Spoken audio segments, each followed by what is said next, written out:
नमस्कार, मैं हूं आपके साथ मयंक। तो देखिए, बड़ी खबर आ रही है ईरान से। ईरान का जंगी जहाज शाहिद महदवी अब वापस ईरान पहुंच चुका है और ये ईरान की नौसेना के लिए एक बड़ी और अहम भूमिका निभा सकता है। देखिए, पिछले 57 दिनों से ये जो शाहिद महदवी है, वॉरशिप है, जंगी जहाज है ईरान का, ये पिछले 57 दिनों से बाहर था, ईरान से दूर था। और ब्रिक्स देशों में जो एक्सरसाइज हुई, नेवल एक्सरसाइज हुई, जिसमें रशिया के वॉरशिप शामिल थे, चाइना के शामिल थे, उनके साथ हिस्सा लेने के लिए ये गया हुआ था। और अब 57 दिनों बाद ये लौट के वापस ईरान पहुंच गया है। अब इसकी जो खासियत है, देखिए, कई एक्सपर्ट से बता रहे हैं, जिस तरह से अमेरिका के 2 एयरक्राफ्ट कैरियर जो हैं, वो अब्राहम लिंकन और गेराल्ड आर फोर्ड जो है, बेहद करीब है ईरान के। अब उनको टक्कर देने में अगर कोई अहम भूमिका निभा सकता है, सबसे बड़ी भूमिका निभा सकता है, तो वह है ईरान का शाहिद महदवी जो जंगी जहाज़ है। अब हम इसकी खास बात बताएं,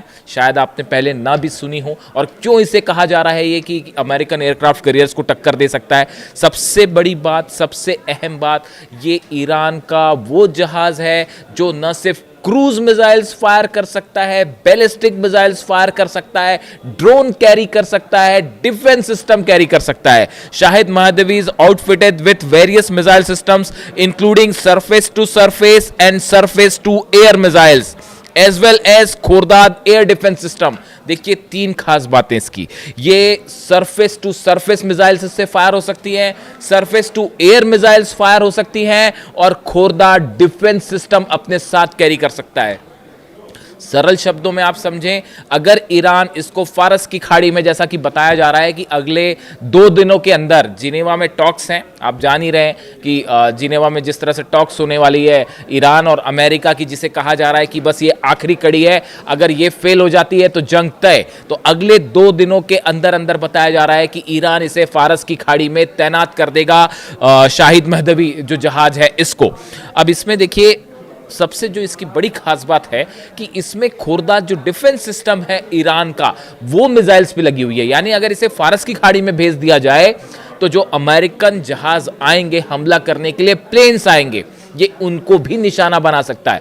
यानी इससे वो मिसाइल्स तो फायर हो ही रही हैं जो कि एंटी चिप मिसाइल्स हैं, वो तो फायर होगी, लेकिन इसमें चूंकि डिफेंस सिस्टम भी इनबिल्ट है, यानी फारस की खाड़ी से ईरान आने वाले जहाज़ों को गिरा सकता है। यानी ईरान पर हमला करने के लिए जो जहाज़ बढ़ेंगे, उसको पहले इससे मुकाबला करना पड़ेगा, और ईरान की मेनलैंड से काफ़ी दूर ईरान इन्हें इंटरसेप्ट कर पाएगा। One of the ship's most notable feature is ability to launch ballistic missiles। यानी न सिर्फ क्रूज मिसाइल्स अपने साथ कैरी कर रहा है, बल्कि इससे बैलिस्टिक मिसाइल्स भी फायर हो सकती हैं। इसीलिए इसे इतना खतरनाक जहाज माना जाता है ईरान का, कि इसमें क्रूज मिसाइल्स भी हैं, बैलिस्टिक मिसाइल्स भी है। अब आगे देखिए, जो और खबरें छप रही हैं अलग अलग, मैं आपको वो बता रहा हूं। It's combination of cruise and ballistic missile capabilities, air defence systems, drone and aviation capabilities, advance radar and ability to carry combat vessels has transformed it into a multi-purpose floating base and deterrent। कहा यह गया है, इसमें देखिए कि मैंने आपको defence system की तो बात की, इसके साथ ही इसमें बेहद एडवांस रडार भी लगा हुआ है। ये रडार जो है वो एक ऐसा रडार है जो एक पर्टिकुलर दायरे में बताया जा रहा है कि 200 किलोमीटर तक अगर कोई भी किसी तरह की मिसाइल ईरान के करीब आ रही है, कोई फाइटर जेट ईरान के करीब आ रहा है, कोई ड्रोन ईरान के करीब आ रहा है, तो तुरंत सिग्नल दे के अलर्ट कर देगा ईरान को। यानी एक जहाज पर देखिए, ये बिल्कुल उसी तरह की तर्ज पे है जैसे कि अब्राहम लिंकन है या गेराल्ड आर फोर्ड है। यानी आप देखिए, इस पे ड्रोन्स भी हैं। अच्छा, ड्रोन की बात देखिए, ड्रोन्स जो है ईरान के सबसे बड़े हथियार हैं। ड्रोन्स को जब हम कंपेयर करते हैं तो कई बार ऐसा कहा जाता है कि फाइटर जेट बहुत भारी पड़ते हैं, लेकिन ये ड्रोन्स भी कैरी करता है अपने साथ। यानी फारस की खाड़ी में कई किलोमीटर तक, ओमान की खाड़ी में कई किलोमीटर तक ये अपने साथ ड्रोन्स ले जा सकता है, और वहाँ से ड्रोन लॉन्च हो सकते हैं। यानी आपने काफ़ी बड़ा डिस्टेंस ट्रेवल किया और वहाँ से आपने ड्रोन्स भी जो है वो हमला करने के लिए तैयार कर दिए।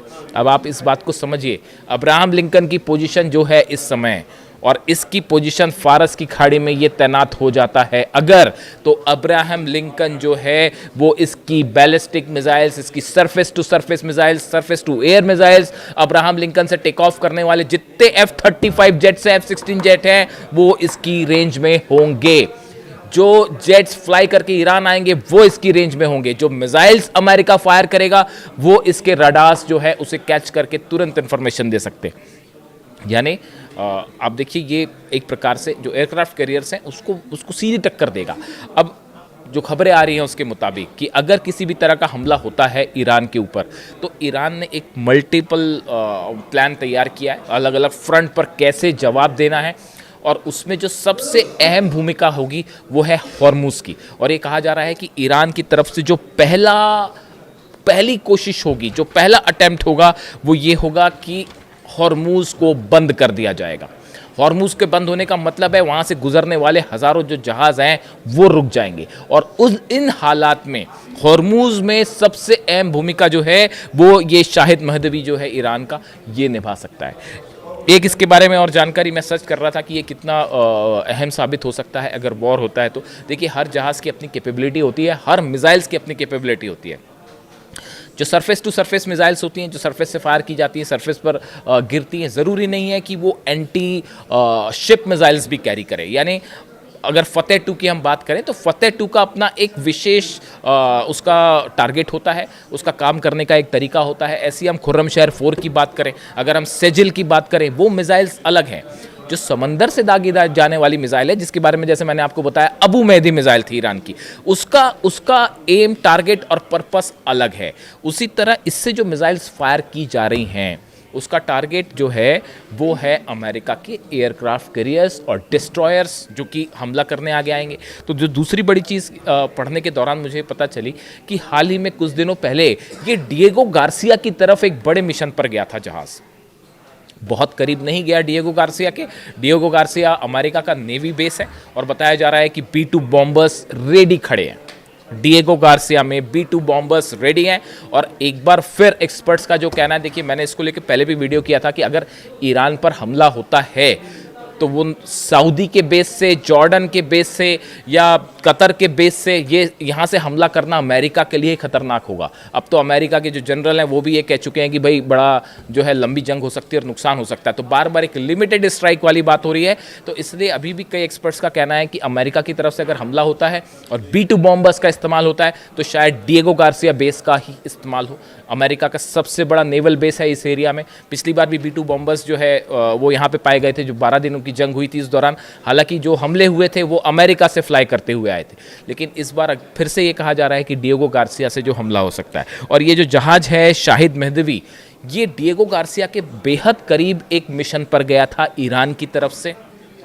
कई दिनों तक वहाँ रहा भी और उसके बाद वापस लौट के आया। ये ईरान ने समंदर में अपनी ताकत दिखाई थी इस जहाज़ के जरिए कि डिएगो गार्सिया अगर आपका बेस है तो डिएगो गार्सिया तक हमारा जो जहाज़ है वो भी जा सकता है। ये मैसेज गया था अमेरिका तक और पूरी दुनिया तक। इसीलिए जो बार बार ईरान कह रहा था कि एक सरप्राइज़ एलिमेंट, अब एक बार फिर जो है ठीक हालात ऐसे हैं कि बस अब जंग शुरू हुई, तब जंग शुरू हुई। और स्टीव विटकॉफ के साथ बात है अब्बास अरागची साहब की, देखते हैं उसका क्या नतीजा निकलता है। लेकिन उसके ठीक पहले अब बताया जा रहा है कि ईरान पहुंच चुका है और इसको उस स्ट्रेटेजिक लोकेशन पे तैनात कर दिया जाएगा जो ईरान की नेवी को और ईरान की जो है सेना को सूट करता है। और संभवतः इसकी लोकेशन होगी फारस की खाड़ी में, जिसकी जद में होंगे अमेरिका के डिस्ट्रॉयर्स ही नहीं बल्कि इस चूंकि से बैलिस्टिक मिसाइल्स भी फायर हो रही हैं, इसलिए इसका अहम रोल होगा आसपास के अमेरिकन बेसिस को भी लेकर। अब देखते हैं क्या निकल के आता है ईरान अमेरिका की बातचीत को लेकर। लेकिन फिलहाल इस शाहिद महदवी का ईरान वापस पहुंचना ईरान के जंगी बेड़े में एक बड़ा इजाफा माना जा रहा है। इससे जुड़ा जो भी अपडेट होगा आप तक पहुंचाऊंगा। वीडियो कैसा लगा कमेंट करके ज़रूर बताइए। Thank you so much.